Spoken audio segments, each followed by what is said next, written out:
Russia has rejoined a US-Turkish brokered deal on Ukrainian grain exports just days after suspending participation. Moscow had accused Ukraine of launching drone attacks on Russian shipping in the Black Sea. The Ukrainian President Volodymyr Zelensky thanked his Turkish counterpart for his help in preserving the deal. All of this guarantees safe passage for the ships carrying grain export from Ukraine. Russia's president, meantime, says the country still reserves the right to pull out if Ukraine uses those corridors. Once again, this is the accusation, for military purposes. Here's the response from Zelensky. Напевно, ви чули сьогодні, що в Кремлі You have probably heard today that the Kremlin is saying that they have demanded security guarantees from Ukraine. It is worth pausing for a moment to consider such statements. 252 days ago, Russia demanded security guarantees from the United States of America. After 8 months of the Russian so-called special operation, the Kremlin is demanding security guarantees from Ukraine. This is indeed a striking change. It shows both the failure of Russian aggression and how strong we are when we remain united. Jill Doherty is an adjunct professor at Georgetown University. As a former CNN correspondent and Moscow bureau chief, she covered Russia and the former Soviet Union for 3 decades. Good to see you again. Hey, John. So Vladimir Putin, he suspended Russian involvement in this humanitarian agreement on grain exports 4 days ago, and every day since. Turkey, the UN and Ukraine have been committed to the deal. They've stayed in it, trying to make it work with or without Russia. Is that something which maybe Putin didn't see coming, which is why this flashpoint was resolved in days instead of maybe weeks or months? You know, I'd have to think that's the case, because if you look at this, it looks extremely clumsy diplomatically by Putin. I mean, as you said, they pull out of the deal. They say they were attacked by the Ukrainians. There's no confirmation of that. Nobody's taking responsibility. Details are murky. And then 4 days later, he backtracks. And the reason I think, you know, if you look at what did it gain Putin? Not a lot. He looked vindictive, certainly, and even vindictive when it comes to, you know, developing countries that really need that food. He also exacerbated the world food crisis, got a lot of criticism, a wave of criticism all over the world.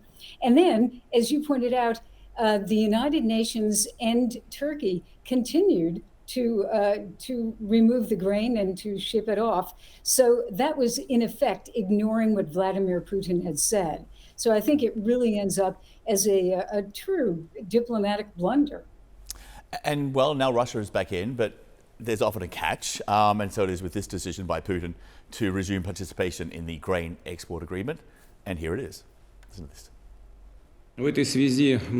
I have instructed the Defense Ministry to resume our participation in this work. However, Russia reserves the right to withdraw from these agreements if these guarantees are breached by Ukraine. In any case, even if Russia pulls out of this deal. That was the case before this dispute. It remains the case today. So essentially, while it kind of sounds menacing or intimidating, does that threat to reserve the right to withdraw actually change or mean anything? I don't think it does. I mean, they had been threatening weeks ago to pull out anyway.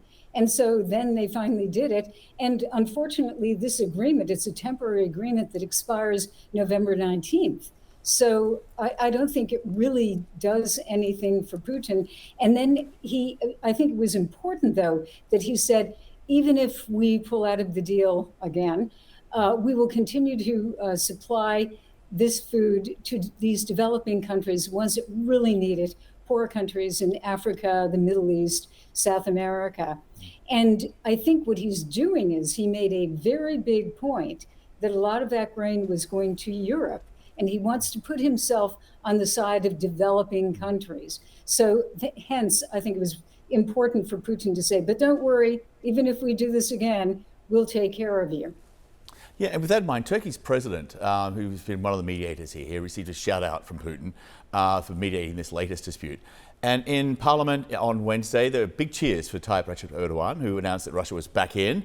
And then he added this, to your point, what you just said. Listen to this. As we agreed with Mr. Putin, we will run this corridor for the poor and underdeveloped countries in Africa, such as Somalia, Djibouti, and Sudan. He advised this to us, and we will do it. And that's really quite significant because much of the grain which has been exported since this deal was struck, back in July, it's been sent to the wealthy countries, or mostly wealthy countries. So by Putin focusing on nations, poorer nations, to now get the food which they need, not only does it seem kind of oddly out of character, but it's also fairly smart global diplomacy.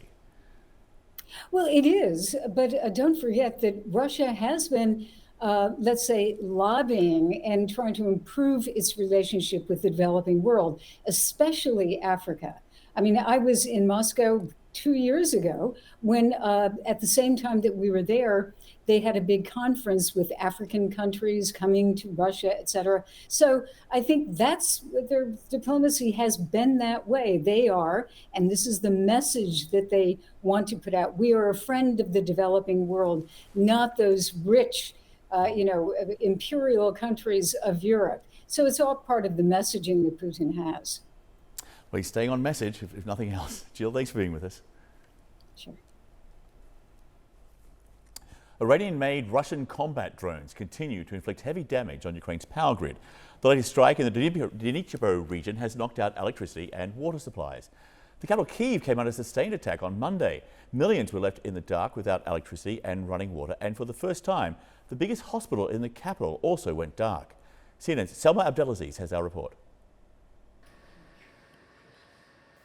Dialysis patients like these need running water for their treatment.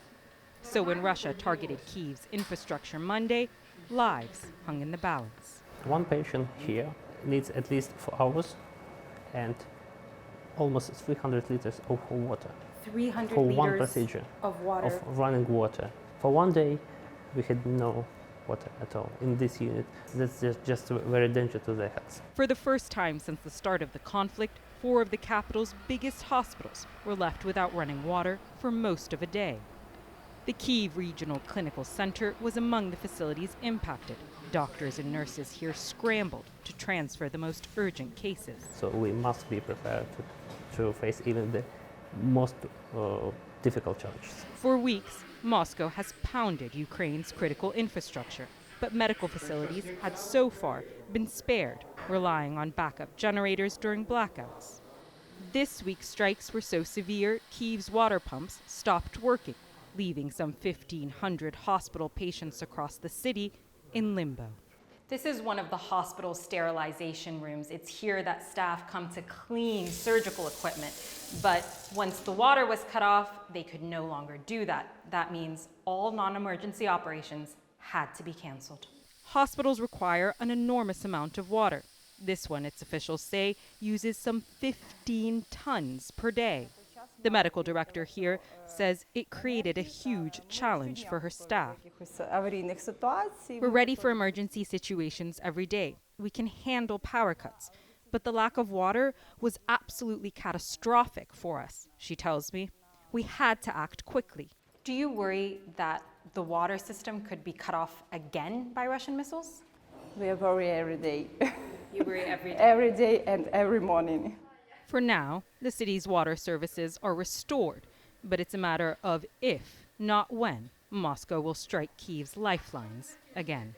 Salma Abdelaziz, CNN, Kyiv.